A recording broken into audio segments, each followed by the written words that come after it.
मित्रांनो, आपण सनातनच्या वास्तवावरती चर्चा करतोय. सनातन काय आहे हे समजून घेण्याचा प्रयत्न करतोय. त्यासाठी आपण आता ही सुरुवात जी केली, मालिका सुरुवात केली आहे, ती मालिका कुठली आहे तर दशावताराबद्दल. कोणाचे दशावतार तर विष्णूचे दशावतार. त्या दशावतारामधले आपण 2 अवतार या अगोदर बघितलेले आहेत. एक माशाचा अवतार आणि एक कासवाचा अवतार.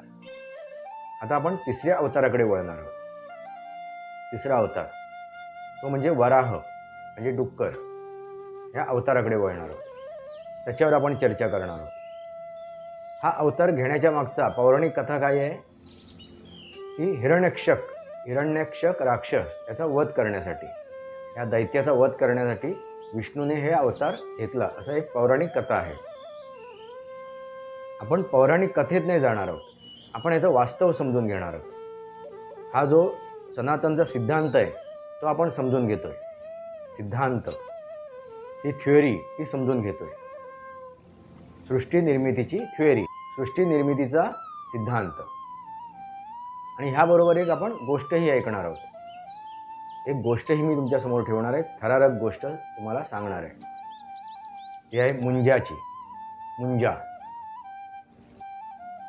तर हा व्हिडिओ आपण अगदी शेवटपर्यंत बघा आणि फक्त गोष्ट ऐकायला येऊ नका मित्रांनो. बरेचसे जे हे आहेत श्रोते आहेत ते फक्त गोष्ट ऐकायला येतात, असं त्यांच्या ह्याच्यावरून कळते मला. एक दोघांनी मला फोन करून सांगितलं तुमच्या गोष्टी आवडतात म्हणून, आणि त्यांनी पण गोष्टी काही पाठवल्यात मला, बऱ्याच जणांनी. त्यांच्या गोष्टी ऐकताय, पण त्यांनी असं नाही म्हटलं की तुम्ही जी सांगताय सनातनचे वास्तव सांगताय ते आम्हाला आवडलंय. बरेच जण सनातनचं वास्तवही समजून घेत आहेत, पण त्या गोष्टीपेक्षा तुम्ही सनातनचं वास्तव समजून घ्या. आणि हा व्हिडिओ शेअर करा आणि लाईक करा. शेअर आवर्जून करा, म्हणजे तुमच्या मित्रमंडळीपर्यंत हा पोचेल.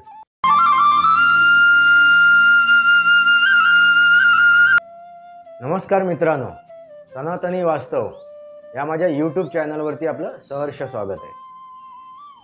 मी आपला मित्र राजेश वासंती सामाजी किवळस्कर.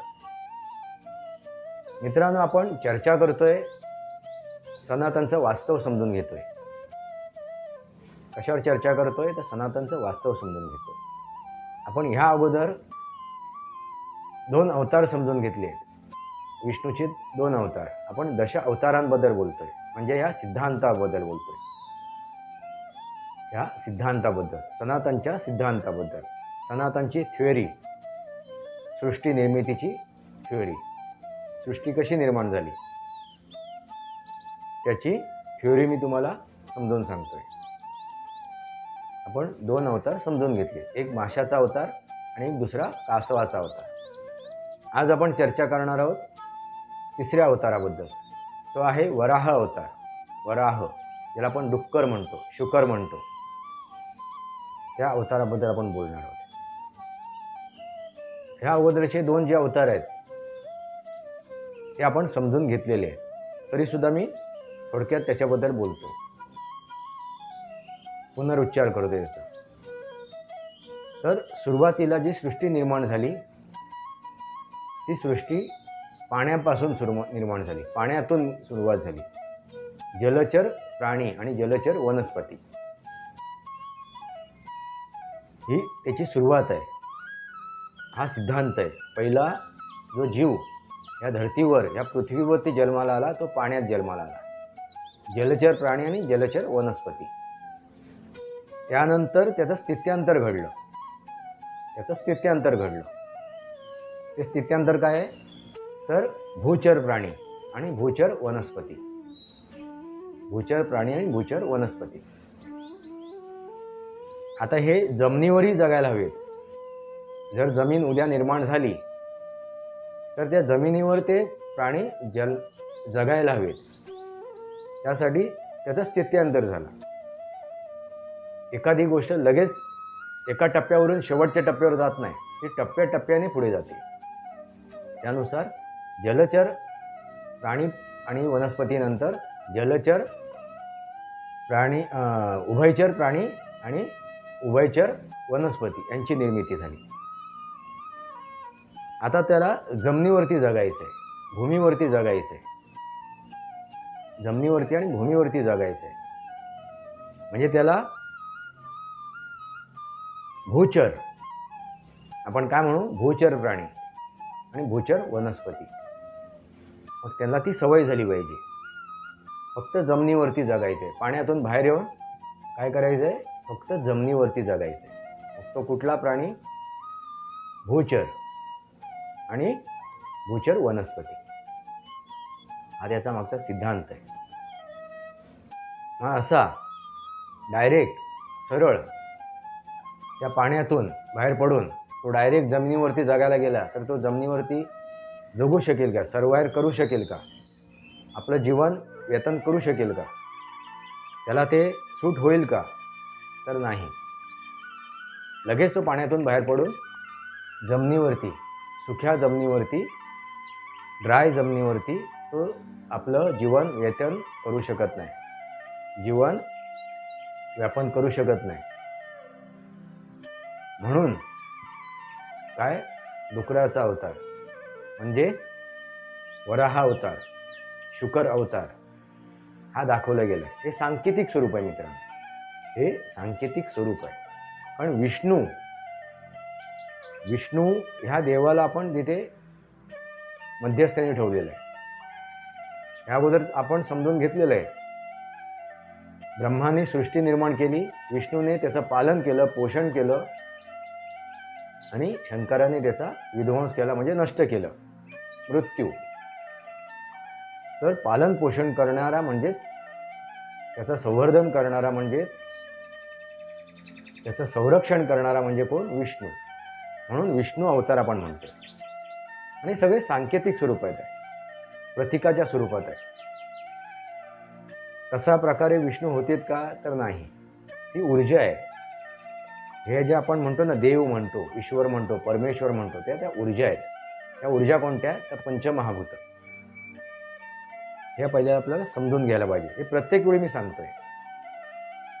तर हा वराह अवतार, वराह अवतार, वराह म्हणजे तो डुक्कर किंवा शुकर. हा वराह कुठे तुम्हाला जास्त दिसतो, तर चिखलात. चिखल म्हणजे पाणी सदृश्य माती, पाणी सदृश्य माती. पाणी आणि मातीचा मेळ इथे असतो. म्हणजे धड पाणी नाही आणि धड जमीन नाही, माती नाही, तर त्याला म्हणतो आपण चिखल, दलदल. त्याला चिखल, दलदल काही म्हणा तुम्ही. अशा ठिकाणी धड पाणी नाही आणि धड जमीन नाही, म्हणजे सुखी जमीन नाही, ड्राय जमीन नाही आणि फक्त पाणी नाही, तर दलदल, पाण्याचा अंश त्या जमिनीवरती आहे, चिखल झालेला आहे. आणि आता ह्या चिखलात राहणारा, वावरणारा असंख्य प्राणी आहेत. त्यातील डुक्कर हे आपण प्रतीक घेतलेलं आहे.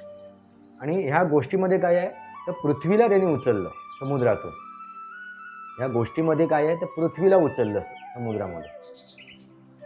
मित्रांनो, हे शक्य आहे का, हे शक्य आहे का? त्याच पृथ्वीवरती समुद्र आहे आणि त्याच पृथ्वीवरून दुसऱ्या पृथ्वीला कसं बाहेर काढू शकतो, कसं बाहेर काढू शकतो, हा प्रश्न तुम्हाला पडला असेल. हे सांकेतिक स्वरूपात आहे, हे प्रतीकाच्या स्वरूपात आहे. पृथ्वीला बाहेर काढलं म्हणजे काय, त्या पाण्यातून जमिनीला बाहेर काढलं. पृथ्वी म्हणजे अखंड पृथ्वी नव्हे, तर जमीन, भूमाता, ही सुखी जमीन ज्याच्यावरती पाण्याचा अंश नाही आहे,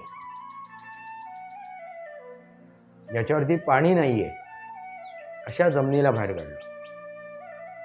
पण ज्यावेळी जमिनीला त्या बाहेर काढलं, म्हणजे त्या पृथ्वीला बाहेर काढलं, त्यावेळी ह्या पृथ्वीवरती दलदल होती.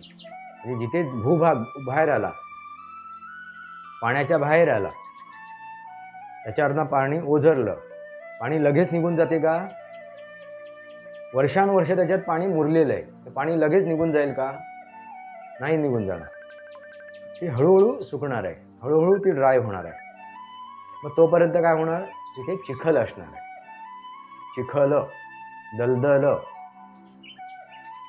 मग ह्या दलदलीत हळूहळू ते प्राणी जगायला लागले, जीवन व्यापन करायला लागले.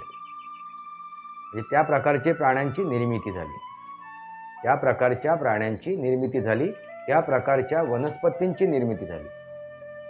म्हणजे त्या दलदलीत शेवाळ, त्या दलदलीत शेवाळसुद्धा जन्माला येते, त्या चिखलामध्ये वनस्पतीच्या स्वरूपात. किंवा कमळ, कमळासारखी वनस्पती जी दलदलीमध्ये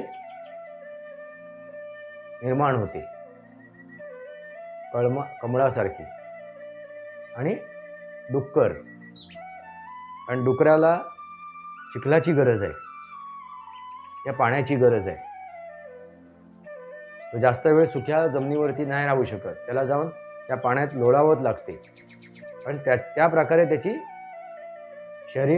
शरीराची व्यवस्था झालेली आहे. ओलावा त्याला हवा, त्याच्या शरीराला ओलावा हवा, म्हणून त्या प्रकारे ते प्राणी. मित्रांनो, लक्षात आलं का? बघा, जिथे पाणी नसेल तेवढा हत्तीसुद्धा, किंवा तो गेंडासुद्धा, किंवा तो पानघोडासुद्धा, असे जे प्राणी आहेत ते त्या चिखलामध्ये लोळतात. पाणी नसेल तर त्यांच्या शरीराला तापमान हे करण्यासाठी, संतुलित करण्यासाठी, त्यांच्या शरीराचं तापमान संतुलित करण्यासाठी हे प्राणी ह्या चिखलात लोळतात. अगदी ती म्हैससुद्धा, म्हैस म्हणा, रेडा म्हणा, म्हणजे ह्या जातीचे जे प्राणी आहेत त्या चिखलात लोळतात पाणी नसेल तर, किंवा पाण्यात जाऊन डुंबतात. सांगायचा उद्देश तुम्हाला, माझा सांगायचा उद्देश काय तो तुम्हाला लक्षात आलाच असेल. एका टप्प्यावरून अगदी शेवटच्या टप्प्यापर्यंत कुठली गोष्ट निर्माण होत नाही. टप्पेवार. मूल जन्माला घालायला सुद्धा, मूल ज्यावेळी ते भ्रूण पोटात जन्म घेत असतो त्यावेळी एक एक टप्पा तो पूर्ण करत असतो. एक एक टप्पा तो पूर्ण करत असतो. त्याच प्रकारे हे एक एक टप्पे आहेत. पहिला जलचर, नंतर भूचर, नंतर जलचर, उभयचर आणि भूचर. पण भूचर वनस्पती आणि प्राणी जन्माला घालण्यासाठी डायरेक्ट तो पाण्यातून बाहेर नाही पडणार सुक्या जमिनीवरती. तर त्याला काही वर्ष, काही दिवस, काही महिने, काही वर्ष त्याची सवय लावायला लागणार, त्याची सवय लागायला लागणार. आणि त्याप्रमाणे ह्या चिखलामध्ये राहणारे, अस्तित्व करणारे, त्या चिखलाचा त्यांना गरज असणारे असे प्राणी जन्माला आले, अशा वनस्पती जन्माला आल्या. मित्रांनो, लक्षात आलं का? हा आहे सनातनचा सिद्धांत, ही सनातनची थ्योरी आहे. मित्रांनो, समजून घ्या. आपण फक्त काय माहिती आहे, काल्पनिक गोष्टीकडे जास्त जातो, रहस्यमय गोष्टीकडे जास्त जातो.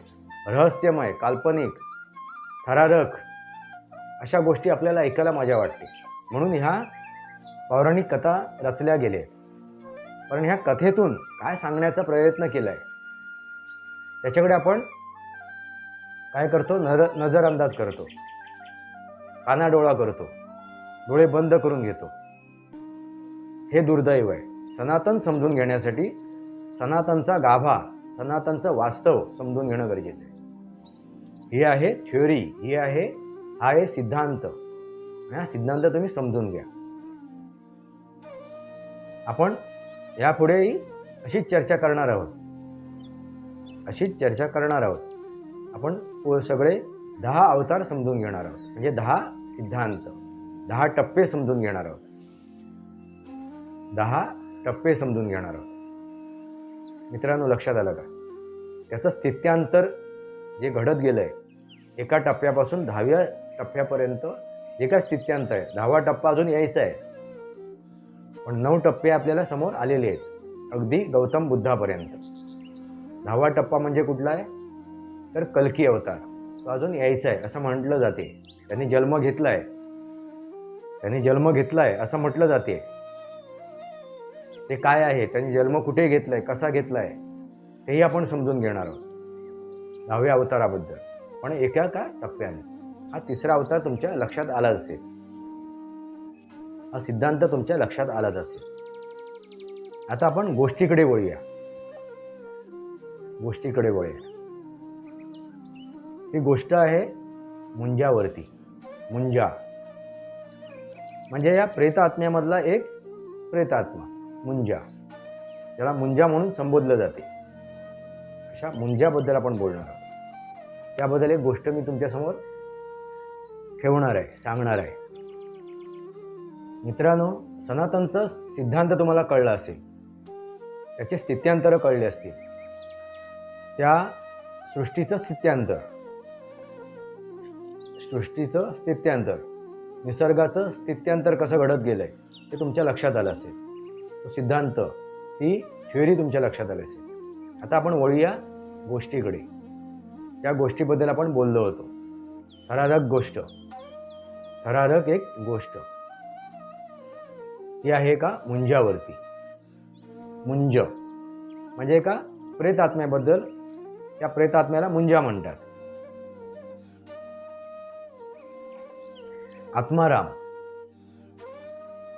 आत्माराम हे कोकणात एक कॉन्ट्रॅक्टर म्हणून काम करत होते. आत्माराम हे कोकणात कॉन्ट्रॅक्टर म्हणून काम करत होते. बांधकामाची छोटी मोठी ती कामं घ्यायची. त्यांचं गाव कुठलं तर सातारचे ते. आणि कोकणाकडे त्यांना कामं मिळाली होती, म्हणून त्यांनी तिथली कामं ती घेतली होती आणि त्यांची कामं सुरू होती. आणि नुकतीच कोकण रेल्वे सुरू झाली होती. रत्नागिरीवरून ती पुढे सुरू झाली होती. गाव जरी त्यांचं सातारा असला तरी ते स्थायिक होते मुंबईला. त्यांची जे कुटुंब परिवार हा मुंबईला होता. आता काम मिळेल तिथे माणूस जाणार, जिथे रोजगार आहे तिथे माणूस जाणार, जिथे व्यवसाय आहे तिथे माणूस जाणार. त्याच प्रकारे आत्मारामी त्यांना काम जी मिळाली होती ती कोकणात मिळाली होती. आणि 1 वर्षभर त्यांचं तिथे जाणं येणं सुरू होतं. आणि कामाला काम लागून त्यांच्याकडे येत होती. त्यावेळी ते कोकणात म्हणजे कुडाळ या तालुक्यात त्यांचं काम चालू होतं. एक कॉन्ट्रॅक्ट त्यांनी घेतलं होतं एका इमारतीचं, म्हणून ते निघाले होते. आणि त्यांनी त्यावेळी कोकण कन्या ही रेल्वे, ही गाडी त्यावेळी सुरू झाली होती कोकणात जायला. त्या कोकण कन्यादेवीने प्रवास सुरू केला होता. या रेल्वेत ते बसले होते आणि त्यांचा प्रवास सुरू आहे. त्यांच्याच बाजूच्या सीटवरती, आता ही रात्रीची गाडी आहे, तर स्लीपिंगमध्ये शयन कक्षामध्ये त्यांनी तिकीट घेतली होती आणि तिथून ते प्रवास करत होते. तर समोरच्या सीटवरती आणखीन एक व्यक्ती काय करत होती, प्रवास करत होती. आणखीन एक व्यक्ती प्रवास करत होती. तर आता गाडीत बसले, प्रवास सुरू झाला आहे. हळूहळू प्रवासी एकमेकांची ओळख करून घेतात, नमस्कार चमत्कार होतात. त्याच प्रकारे आत्मारामनेही आपला नमस्कार समोरच्या व्यक्तीला केला. कोण आपण, कुठे चाललात, कुठे उतरणार. तर समोरची व्यक्ती म्हणाली, मलाही कोकणाकडे चाललो आहे, सिंधुदुर्ग जिल्ह्यामध्ये, आणि कुडाळ रेल्वे स्थानकावर मी उतरणार आहे. मग तुम्ही काय करता? आत्मारामने त्यांना विचारलं, तुम्ही काय करताय, उद्योग वगैरे काय, व्यवसाय काय तुमचा, की कोकणातले तुम्ही आहात? हां, मी कोकणीच आहे, माझं गाव रत्नागिरीमध्ये आहे, रत्नागिरी जिल्ह्यामध्ये, पण मी आता कामानिमित्त चाललो आहे सिंधुदुर्ग जिल्ह्यामध्ये. मी एक अधिकारी आहे म्हाडाचा, आणि म्हाडाचा एक प्रकल्प तिथे राबवतोय वेंगुर्ला तालुक्यामध्ये. आणि त्या प्रकल्पाच्या निमित्ताने मी आता कोकणाकडे निघालो आहे. आता नुकतंच महिनाभर झाला असेल, ही माझी दुसरी का तिसरी फेरी आहे. कोकणाकडे जाणं येणं सुरू आहे.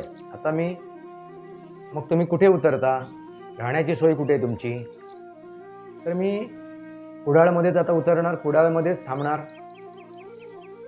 आणि इथूनच मग आपली एस-टी किंवा एखादं वाहन घेऊन मी वेंगुर्ल्यात जातो. तिथली कामं आटपतो दिवसभरामध्ये आणि परत निघून जातो. पण आता जो आलोय मी, त्या 2-3 दिवसासाठी आलेलो आहे. तर कुठेतरी लॉजिंगवर उतरतो मी, तिथे आंघोळ वगैरे करतो, सर्व करून हा माझा परिपाठ आहे. असं दोघांचे विषय चालू आहे. तुम्ही काय करता? मग त्या अधिकाऱ्याने विचारलं. कोणाला विचारलं? आत्मारामाला. तुम्ही काय करता? तर आत्माराम म्हणाले, मी कॉन्ट्रॅक्टरच आहे. तुम्ही जी कामं घेतात त्याच प्रकारची कामं माझ्याकडे आहेत. मी कॉन्ट्रॅक्टर आहे, मी बांधकामाची कामं घेतो. तर तुम्हालाही माझी गरज असेल बांधकामासंदर्भात तर मीही तुम्हाला मदत करेन. मला जर कॉन्ट्रॅक्ट मिळालं तर ते म्हाडाचे ऑफिसर म्हणतात, तसं नाही, तुमच्याकडे कॉन्ट्रॅक्ट लायसन हवं, सरकारी काम आहे ते आणि ते सरकारकडून तुम्हाला प्राप्त व्हायला पाहिजे. मी नाही देऊ शकत तुम्हाला काम. हे खाजगी काम नाही, हे सरकारी काम आहे. त्यामुळे तुम्हाला सरकारी हे आहेत, सरकारी जो मार्ग आहे त्या मार्गातून हे काम मिळवावं लागेल. मी तुम्हाला पुढच्या वेळेला मदत करेन. पुढचं एखादं काम, आता ऑलरेडी ते काम मिळालेलं आहे, ते टेंडर पास झालेलं आहे, ते कॉन्ट्रॅक्ट कोणाला तरी दिलेलं आहे. त्यामुळे ह्या कामामध्ये तरी तुम्हाला मला काय काम देता येणार नाही. मालवण तालुक्यामध्ये सुद्धा म्हाडाचं काम घ्यायचं आहे, त्यावेळी मी बघू, आपण विचार करू. अशा दोघांच्या गप्पा चालू आहेत आणि दोघं प्रवास करत आहेत. रत्नागिरी गेलं, दोघांची अगदी घट्ट मैत्री झाली, कारण दोघंही एका क्षेत्रातले, बांधकाम क्षेत्र. तेही इंजिनियर आहेत, सिव्हिल इंजिनियर आहेत. कोण? म्हाडाचे ऑफिसर, सिव्हिल इंजिनियर आहेत.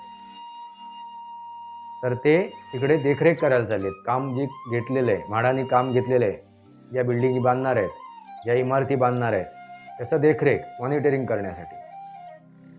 आणि नुकतंच सुरू झालं होतं, त्यानुसार ते निघाले होते.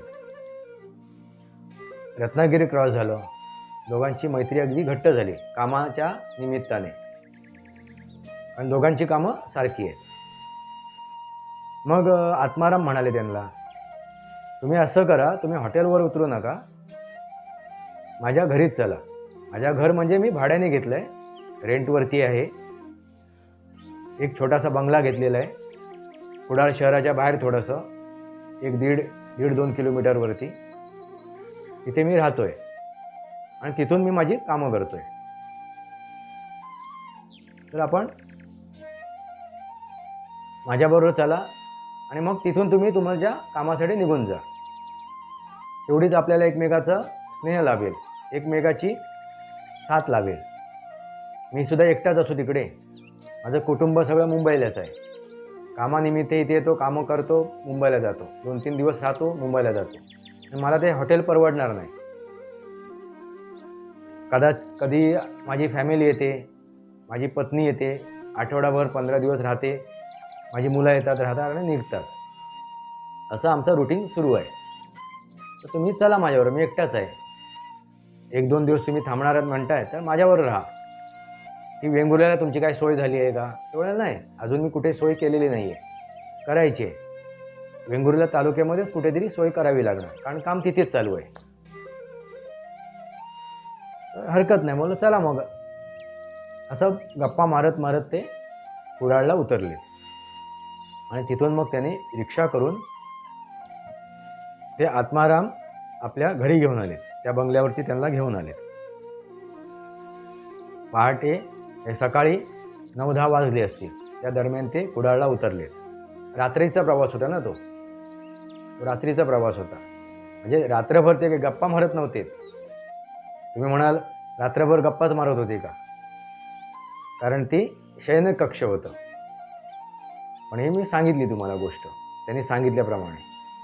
तर ते कुडाळला उतरले पहाटे, सकाळी उतरले आणि त्या बंगल्यावरती गेले. आंघोळ वगैरे केली, फ्रेश झाले दोघंसुद्धा आणि हॉटेलवरती चहा नाश्ता करायला गेले. त्यांचं नाव सिद्धार्थ. कोण?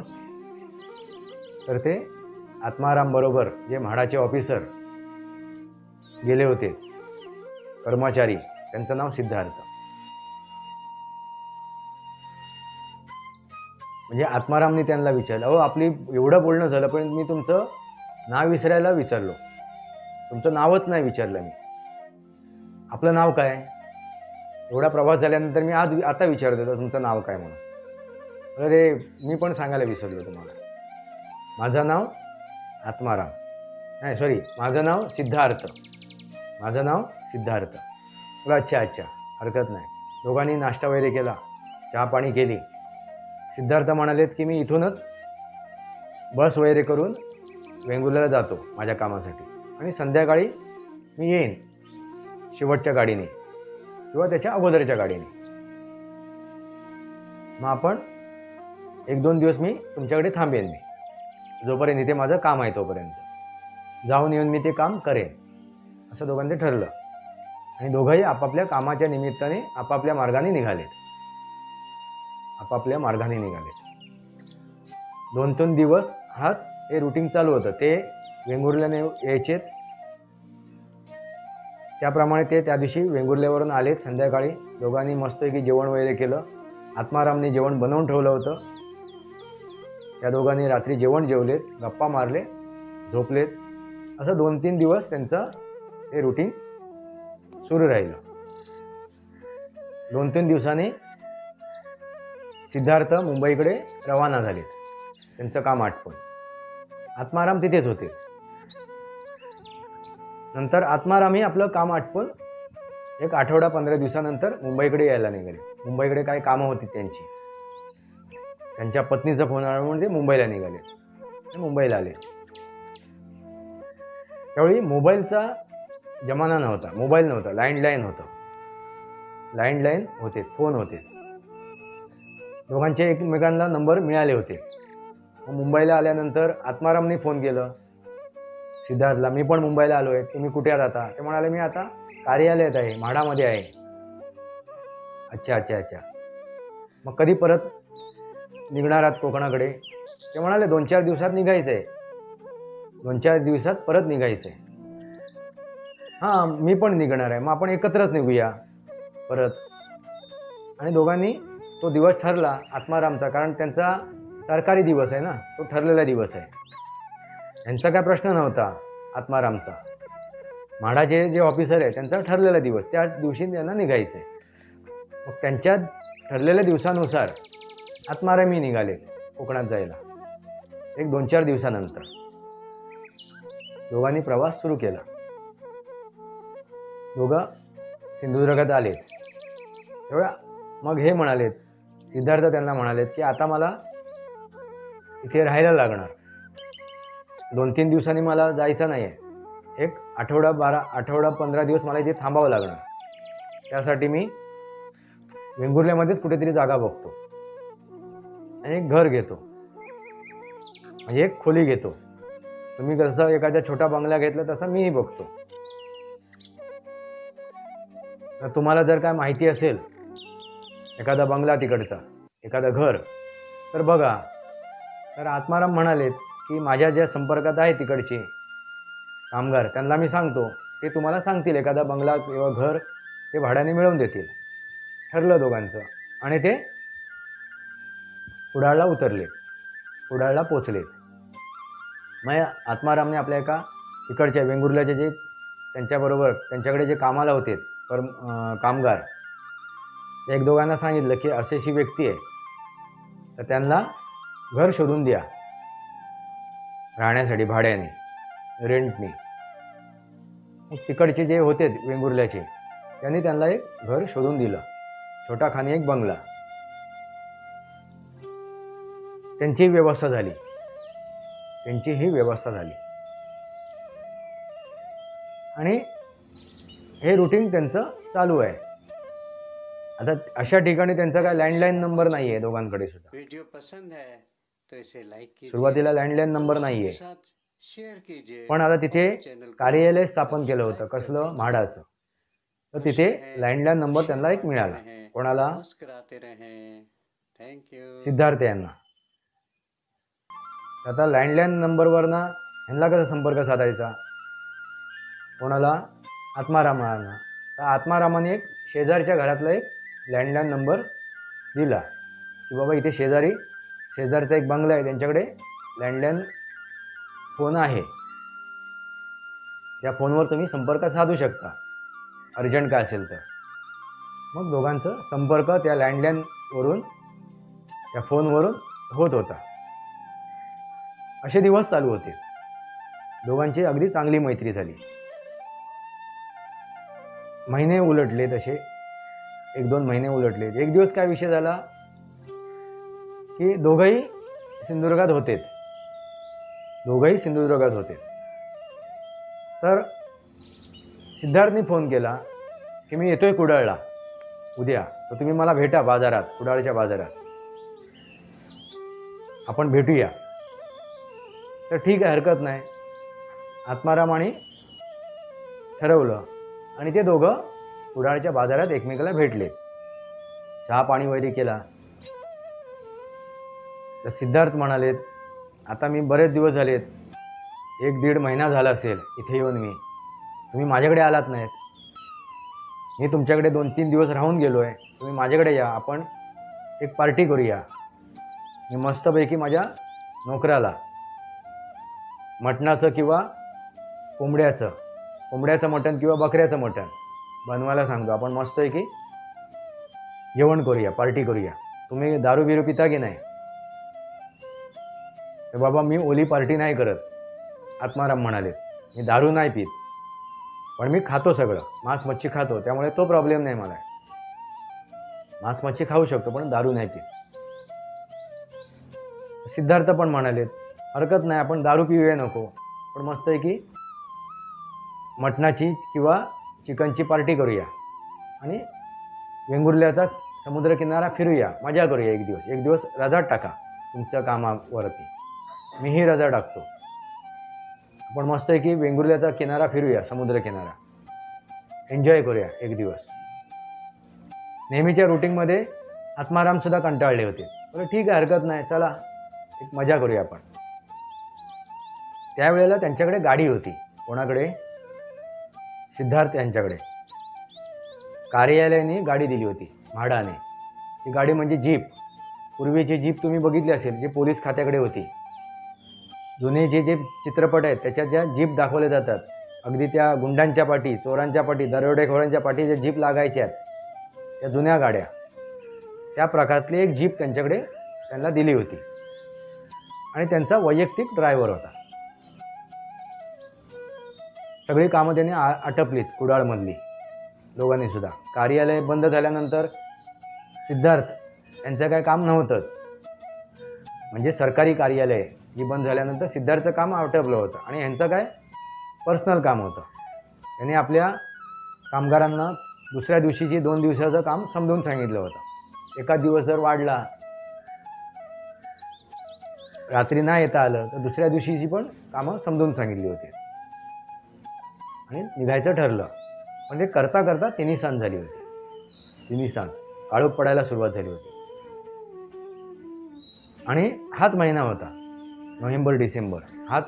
हीच वेळ होती, थंडीचा वेळ होती आणि दोघांची पूर्वतयारी नव्हती. स्वेटर वगैरे काही घेतलं नव्हतं, कारण नेहमीप्रमाणे ते त्यावेळी जे आले होते मुंबईवरून, त्यावेळी त्यांनी ते पूर्वतयारीनुसार आले नव्हते. आणि हाच महिना होता थंडीचा आणि ती जीप उघडी. प्रवास सुरू झाला. तोपर्यंत काळोख पडायला सुरुवात झाली होती. तिघांचा प्रवास सुरू झाला. तिघं कोण? तो ड्रायव्हर आणि हे दोघं. तर ते अधिकारी म्हणाले ड्रायव्हरला, तू पाठी बस, चल आज मी गाडी चालवतो, आम्ही दोघं पुढे बसतो, तू पाठी बस, मी आज गाडी चालवतो, तू बस पाठी. दिवसभर गाडी चालवून तू कंटाळला असेल, थकला असेल, बस पाठी. आणि ते पुढे जाऊन बसले पुढच्या सीटवरती. गाडीचं स्टेअरिंग त्याने आपल्या हातात घेतलं आणि ते निघाले प्रवासाला. कुडाळ ते वेंगुर्ला. हळूहळू प्रवास सुरू आहे, गप्पा मारत मारत. काळोख पडायला सुरुवात झाली. काळोख पडला तोपर्यंत काळोख पडला म्हणजे 7-1 वाजले असतील तोपर्यंत. आणि पूर्वी कसं जास्त हे नव्हते, लोकसंख्या नव्हती एवढी, गावामध्ये घरं नव्हती. आणि पूर्वीची लोक कशी लवकर झोपायची. लवकर गावाकडची लोक कसं एकदा बत्ती लागायला सुरुवात झाली, जेवलं खावलं की झोपून गेलं. काय कामधंदा काय नाही ना, त्यामुळे बरेचसे घरांचे दिवे मालवले होते. आणि यांचा प्रवास सुरू आहे. रातकिड्यांचा किर्र आवाज आणि ती थंडी बोचरी हवा. ह्या आत्मारामांनाही सवय नव्हती. पहिल्यांदाच हे रात्रीची प्रवास करत होते आणि त्यांना कधी प्रश्नच पडला नाही रात्रीचा प्रवास करण्यासाठी. कुडाळच्या कुडाळमध्ये काम करायचं, संध्याकाळ झाली 5-6 वाजता घरी परतायचं. आणि ते साताऱ्याचे, गाव त्यांचं सातारा, त्यामुळे कोकणाची त्यांना थोडीशी माहिती होती. म्हणजे भूताखेत्यांच्या गोष्टी त्यांनी ऐकल्या होत्या. कामगार पण सांगायचे भूताखेत्यांच्या गोष्टी. तिथले तांत्रिक मांत्रिकांच्या गोष्टी माहिती होत्या. त्यामुळे थोडेसे ते घाबरले होते. ते थोडेसे मनातून घाबरले होते. ते म्हणालेत की बाबा तुम्हाला भीती वाटत नाही काय भूताखेत्यांची? आता एखादा भूत वगैरे आलं तर किंवा काय झालं तर काय होईल आपली? बरं तुम्ही घाबरू नका. नाही, मी अशा कोकणात भरपूर गोष्टी ऐकल्या आहेत भूताखेत्यांच्या. बाबा मला भीती वाटते, त्यामुळे मी लवकरात लवकर घरी पोचतो माझी कामं आटपून आळोख पडायच्या अगोदर. मी थांबत नाही. आज पहिल्यांदाच मी प्रवास करतो तुमच्याबरोबर रात्रीचा, त्यामुळे थोडीशी भीती आहे. ते म्हणालेत, सिद्धार्थ म्हणालेत, मी कोकणातलाच आहे, फक्त सिंधुदुर्ग जिल्ह्यातला नाही आहे, रत्नागिरीमधला आहे. त्यामुळे मला सवय आहे रात्री अपरात्री फिरण्याची पण सवय आहे. आणि बऱ्याचशा दंतकथा आहेत, त्या तुम्ही घाबरू नका. बऱ्याचशा गोष्टी खऱ्या पण आहेत आणि बऱ्याचशा दंतकथासुद्धा आहेत, त्या तुम्ही घाबरू नका. चला. आणि दोघांचा प्रवास सुरू आहे. पण गप्पा मारता मारता काय झालं, ते कच्च्या रस्त्यापर्यंत आले. तिथून त्यांना कच्च्या रस्त्याकडे वळायचं होतं, जिथे म्हाडाचा प्रकल्प होता. आणि त्याच्या जवळपासच त्यांनी एका गावामध्ये एक बंगला घेतला होता. त्या प्रकल्पाच्या जवळपासच एका छोट्या गावामध्ये.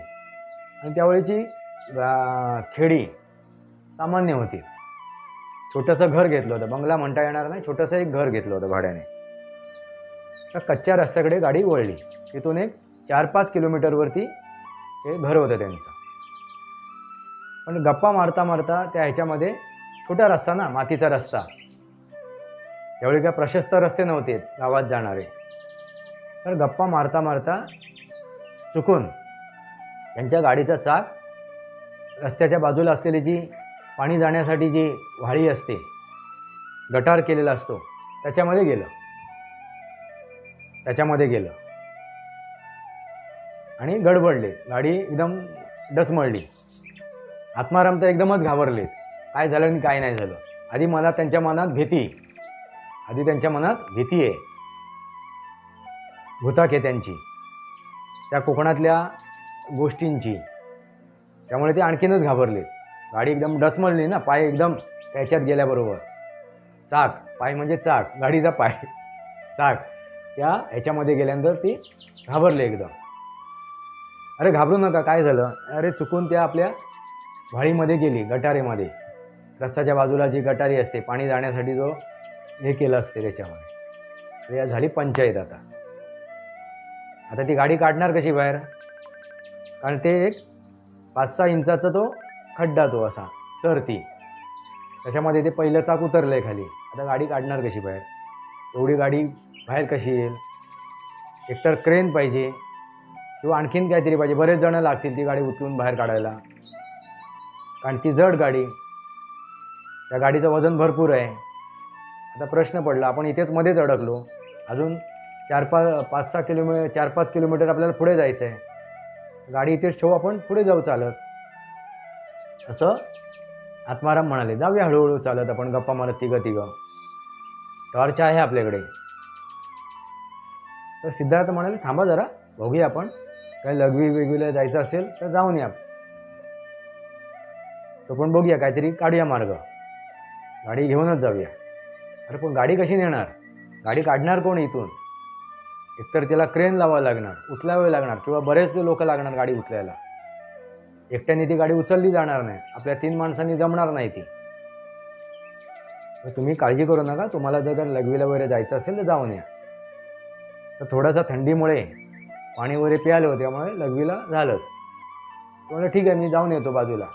ते जास्त लांब नाही गेले, जवळच, गाडीपासून थोडंसं जवळच. तेवढ्या दरम्यान अशी काय घटना घडली की आत्मारामच्या मनामध्ये एकदम चर्रकन असा झटका बसला. एवढ्या दरम्यान अशी काय घटना घडली, जे काही त्यांनी बघितलं दृश्य, त्यामुळे एकदम ते थबकलेत. मित्रांनो, हे काय हबगलेत आणि थबकलेत ते आपण पुढच्या भागामध्ये ऐकूया.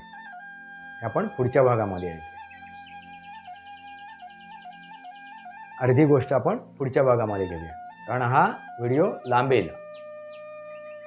प्रमुख गोष्ट काय आहे तर सनातनचं वास्तव तुम्हाला सांगायचं आहे. तर ते सनातनचं वास्तव समजून घ्या, हे सिद्धांत समजून घ्या. आपण दुसरा अवतार समजलाय. पुढच्या एपिसोडमध्ये आपण चौथ्या अवताराबद्दल बोलणार आहोत. पुढच्या एपिसोडमध्ये आपण चौथ्या अवताराबद्दल बोलणार आहोत आणि ही गोष्ट पूर्ण करणार आहोत.